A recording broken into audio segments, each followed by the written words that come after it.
దేవరాపల్లి మండలంలోని నగరంపాడు సరియా ప్రాంతంలోని ఇక్కడ hydro pumped storage power plant కోసం ఈరోజు హైడ్రో పవర్ ప్లాంట్ ఏజెంట్లు, అదానికి సంబంధించినటువంటి ఏజెంట్లు అందరూ కూడా ఇక్కడ పవర్ ప్లాంట్ కోసం తీవ్రమైనటువంటి ప్రయత్నాలు చేస్తూ ఉన్నారు.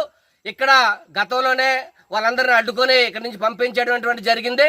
అయినా కానీ ఫారెస్ట్ అధికారులు అనుమతులు తీసుకుని ఇక్కడ మేము హైడ్రో పవర్ ప్లాంట్ ఆ అనుమతులు ఇక్కడ సర్వే చేస్తాం, ఏరియల్ సర్వే చేస్తాం, సాయిల్ టెస్టులు చేస్తాం, ఇవన్నీ తీసి మేము ప్రోత్సహిస్తా ఉన్నారు. అది కట్టడం జరిగితే అక్కడ పోయినటువంటి మడ్రేపు కానీ, దాయిర్తి కానీ, మాకరాపిల్లి కానీ, నగరంపాలెం కానీ, బొర్రచింత కానీ, బొడ్డగుమ్మ కానీ, ఓలా పంచాయతీలో సగం గ్రామాలు పూర్తిగా నాశనం అయిపోయేటువంటి ప్రమాదం ఉంది.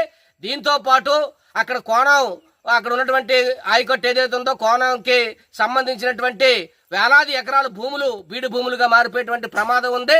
కాబట్టి దీన్ని ఫారెస్ట్ అధికారులు అర్థం చేసుకోవాలి, ఈ ప్రభుత్వం అర్థం చేసుకోవాలని చెప్పేసి మేము అడుగుతా ఉన్నాం.